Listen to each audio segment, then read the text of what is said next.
Today I will show you a 2018 comedy film titled Hello, Mr. Billionaire. Spoilers ahead. Duo Yu Wang is a 37-year-old goalkeeper for minor league soccer team Dashon, who hasn't had a very successful career.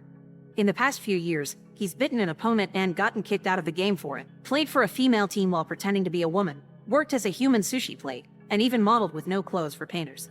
When Mr. Jin calls him to have lunch with him, Duo Yu thinks he's about to be recruited to a more successful team, but it's actually exactly the opposite. Mr. Jin wants to pay him so Duo Yu will lose his next match on purpose, but he turns down the offer, explaining he dislikes fraud and for this, he won't allow the other team to make even one goal. When the day of the match comes, however, Duo Yu gets cocky and distracted after catching just one ball, allowing the opposite team to score 5 goals against him. The other team's players even throw him up in celebration for having lost so easily to them. After being kicked out of the team, a depressed Duo Yu doesn't want to leave his apartment, but his teammate and best friend Chang Zhuang visits him and drags him out to take him to talk to the coach, promising he'll get his job back.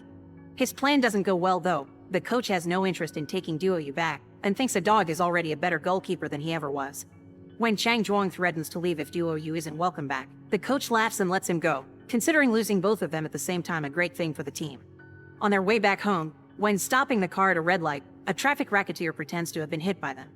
Since he refuses to admit he's acting, Duo Yu and Chang Zhuang grab him, bump him against the car a couple of times, and even use his body to clean the car window.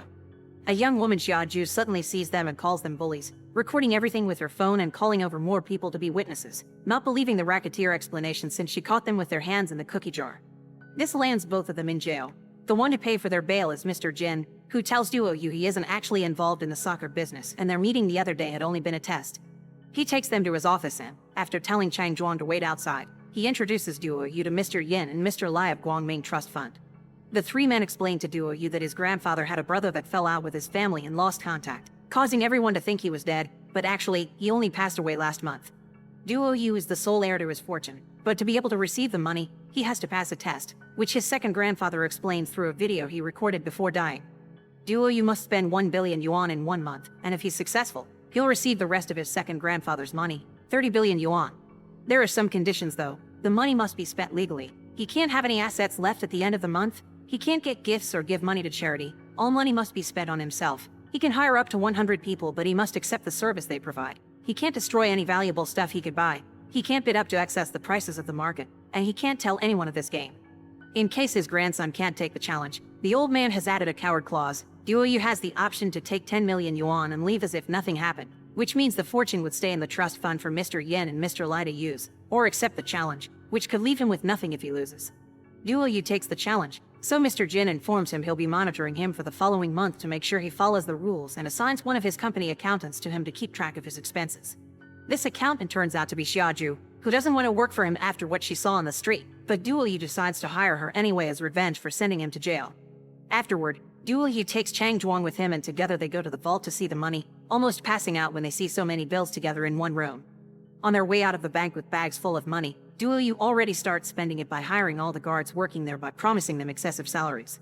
After renting some cars as well, Duo Yu goes to see his old soccer team and informs them he'll be renting them and a team from the major league, the Hung Tai, to play against them in the future after he's done repairing the whole stadium. The team doesn't believe he's rich now and laughs at him, so to make his point, Duo Yu makes an excavator come over and drop a bunch of money in the middle of the soccer field. The whole team joins Duo Yu in his cars, although when they take the road, he travels alone with Xiaju to try to hit on her, but she informs him she already has a boyfriend, an orator and educator that talks about spreading positive energy and doesn't care much about money. Shortly afterward, they make it to a very fancy hotel that requires membership, but Duo Yu simply talks to the manager and offers him extra money to allow them to rent the entire hotel for the whole month. And seeing the insane amount of money he offers, the manager accepts before taking them to the dining room for a celebratory banquet. All this falls under the rules, since Duo Yu is allowed to buy things for his employees and he's renting the team now. During dinner, Duo Yu announces he'll be opening a new investment company and the CEO will be Chang Zhuang, who is very touched by the gesture because he doesn't know Duo Yu chose someone who isn't smart on purpose so he can lose him money. From then on, Duo Yu starts spending as much money as possible, from a $1 million haircut to renting clothes, furniture, and cars, which confuses Xiaju because it would be cheaper to buy these things. She points out that at this rate, he'll lose it all in half a year, which is too fast for her taste but too slow for his, but he cannot tell her this. At that moment, Xiaozu's boyfriend Jian Lu arrives to take her with him to his lecture about not being slaves of money. After turning down the offer of a drink, Jian tells Duo Yu about his lecture, which sadly hasn't sold any tickets. Duo Yu grabs some money from his safe and buys them all for his team, instantly making Gianna drop his anti-capitalism stance. He accepts the drink even if he usually doesn't have alcohol and offers his services as a gardener, which Duo Yu accepts. Disappointed by seeing he isn't the man she thought he was, Xiaoju breaks up with him. Sometime later, Duo Yu has his first meeting with his new investment company and orders them to invest in a bunch of sunset industries that could be shut down any minute now. Right after that, a crazy man tries to get funds for his weird invention, a machine that lets you swim on land. Duo Yu gives him money as well before asking if anyone else had a dream, so he can fund them all no matter how ridiculous they are. The following day, while Duo Yu is having a massage, the masseuse Shasha tries to sleep with him and doesn't take no for an answer. As she corners him against a statue, Xiaoju arrives to remind Duo Yu of their next meeting, saving him just in time. They join Mr. Yin and Mr. Lai on the golf field, which his team will be using to train, and Duo Yu sees Shasha there with them, discovering she had been hired by Yin and Lai to spy on him and get him to lose the challenge. Duo Yu invites the two men to lunch, but since the rules say he can only treat his employees and any other expenses would come out of his own pockets, he serves Yin and Lin instant ramen. One of them quotes some philosophy told by the famous businessman Mr. Lafitte, so Duo Yu decides to pay an insane amount of money to bring him to China and have lunch with him. With Xiaoju as interpreter between them, Duo Yu asks Lafitte to tell him about the worst investments he's ever had because he wants to have classes on business failures. Lafitte finds this request very insulting, because he only teaches people to succeed, and leaves without even trying the food. Xiaoju gets angry with Duo Yu for having been so rude and leaves as well, but he follows her with his car while hearing her talk about how she's considered the Black Widow of the investment world because every company she's worked for went bankrupt, a fact she doesn't include in her resume and thinks will get her fired. Duo Yu considers it a good thing though, and says that while the other companies may call her a Black Widow, for him, she's his company's mascot. Duo Yu continues to spend money in crazy ways, having a servant for every single little part of his daily routine. His mood falls, however, when he hears all the investments he chose badly on purpose have actually been successful and are giving him even more money. After sending his employees away, Duo Yu throws a tantrum in the meeting room, forcing his luck. Yin and Lai see this news on TV and laugh at how badly Duo Yu is doing with the challenge. After having a nightmare about burning the money and meeting his second grandfather, Duo Yu is woken up by Chang Zhuang, who wants to introduce him to an old friend of his to see if there's room for him in the team. As soon as Duo Yu sees the man with a bad eye and a cheap choice of clothes, he hires him on the spot. Feeling very grateful, Chang Zhuang promises they'll work hard and maybe one day they can celebrate with fireworks, giving Duo Yu an idea.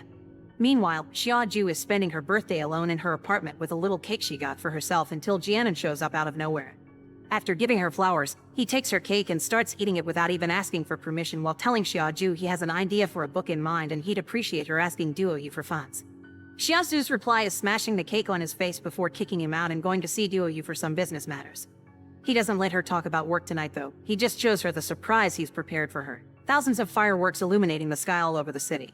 When Xiaoju mentions her birthday, Duo Yu pretends this is her present when he actually had no idea of the date. While she is quite touched by the gesture, she still tells him they can't date because they're from different worlds, and she'll only see him as an uncle or brother. Sometime later, Xiaoju discovers there are posters with her face all over the city that Duo Yu has put up to convince her to give him a chance. There also are ads on TV and the radio asking for the same thing. This puts the attention of the public on her, who follow her around to take selfies with her. She calls Duo Yu to take care of the problem, but he just invites her to a concert instead of listening, so Xiaoju hangs up on him and takes a taxi while hiding her face. When the driver stops the car at the red light, the same traffic racketeer from the other day shows up and pretends to be hurt again, making Xiaoju realize Duo Yu hadn't been lying after all. Seeing him with new eyes, she arrives at the hotel and accepts Duo Yu's concert invitation, saying she'd like to know him better. The concert turns out to be a private affair in the hotel with her favorite singer. After dancing and taking pictures with him, Duo Yu takes Xiaoju out for dinner, then they play soccer with some kids at the park and have a lovely walk together by the river. Meanwhile, Yin and Lai call Jianan and hire him to help them make Duo Yu lose the challenge. Speaking of Duo Yu, he falls under more stress when he sees his soccer team partying instead of training, and Chang Zhuang informs him the company has made another billion. After punching his friend, Duo Yu throws himself into the swimming pool to calm his nerves, and while remembering everything he's learned so far, he gets an idea. After getting Mr. Jin's approval, he makes a special presentation at the mall announcing his new project, a fat insurance program. You only pay 1 yuan for it, and the company will pay you back for every gram you may lose. The program is a success, which drives Yin and Lai crazy, but they can't do anything about it because, as Jin explains, insurance is a legal business and what Duo Yu came up with is technically not charity. A huge amount of people sign up and start exercising all over the city, sometimes under the guidance of Duo Yu himself. Gyms are crowded, and people begin to use alternatives like normal stairs and even the land swimming machines. This project earns Duo Yu an award as Humanitarian of the Year, and when he goes up to the stage to receive it, he tries to explain he's not doing this to help people but because of business reasons, but nobody takes him seriously. When the day of the soccer match finally comes, the players of the Hung Tai team promise they'll break a record and make a 2-digit number of goals. Most of the stadium is cheering for them, while Dashong only has a small section of fans among the crowd, but they still manage to make a big entrance by arriving in helicopters. As soon as the match begins, Chang Zhuang pretends to be hurt, so the most important Hung Tai player gets red carded, giving them an advantage of 1 extra player. Sadly, this isn't enough, and during the first half, Hung Tai scores 8 goals while Dashong makes 0. Duo Yu thinks they should at least stop them from scoring 2 digits to keep some dignity, so during the second half, they try some ridiculous tactics like forming a circle of players around the opponent. This is still not enough to stop them from making the 9th goal, so the Dashong goes for their last and most desperate strategy, putting all players in front of their goal to stop any incoming balls, even if they have to use their faces or groins to achieve it. Meanwhile, in the audience, Xiaoju finds Jianan and tells him his payments have been missing on the paperwork, which he has been doing on purpose to make it seem like Duo Yu is spending less than he is. Tired of hearing her defend him, Jianan finally tells her the truth about the game, claims Duo Yu is just using her, and tries to win her back, but Xiaoju hits him with her purse and leaves the stadium, intending to tell Mr. Jin about all this. Jianan chases after her, following her into some shady parts of the neighborhood. Back to the match, the Dashong team is defending the goal to the point of bruises and bleeding. This determination earns the sympathy of the audience, who starts cheering for them, and even their coach tries to join the match when they run out of substitutes, but he slips on a water bottle and is out of the game before he can even do anything. Thankfully, having each other in their memories as a team together with the public support is enough for them to hang on until the end and not let a single goal more happen. When the referee ends the game at 0-9, the whole stadium celebrates as if Dashong had won, because stopping such an important team from reaching 2 digits feels like a victory. In the middle of the celebration, Duo Yu gets a call from Xiaozu's phone, but there's a mysterious voice on the other end of the line telling him he's kidnapped his girlfriend, sending a picture to prove it. Duo Yu thinks this is another plan by Yen and Lai, so he hires some criminals to make them confess, but they only admit to having hired Jianan to fake the bills, nothing else. Duo Yu gets another call from the kidnapper then, showing him how he's pushing Jianan off the edge of a building and threatening to do the same to Xiaoju if he doesn't pay 10 million before 6 o'clock. Duo Yu now is in a difficult situation, because if he pays to save Xiaoju, he'd be breaking the rules of the game and lose his second grandfather's fortune. What he doesn't know is that this isn't real. It's the third and final test his grandfather left him. He has to prove he cares more about a human life than money. If he does, then he wins the challenge. Jianan and Xiaoju are fine, and the kidnapper is just Mr. Jin, who believes in Duo Yu and is sure he will come through. As the hours pass, however, Duo Yu spends them drinking and singing at the karaoke and doesn't show up in time. At 6 o'clock, Mr. Jin and Xiaoju get ready to leave, feeling rather disappointed, but when they're about to take the stairs, they find Duo Yu crying with his bags of money, ready to exchange them for Xiaozu's life. Mr. Jin congratulates him on passing the test and plays the last message the grandfather left for Duo Yu, making him wonder how come he never got married or had kids when he was so rich. Mr. Jin reveals that he was the grandfather's significant other. Many months later, Duo Yu and a very pregnant Xiaoju come back from traveling around the world. Now they've enjoyed themselves enough, they're ready to donate all their money, but they interrupt their paperwork process when they realize they need to keep at least some for their future baby. The couple starts making a list of things they need, and while it starts pretty basic, it becomes filled with enough extravagant things that will end up with them donating nothing. Make sure to subscribe and turn on notifications so you can watch more videos like this. Thanks for watching.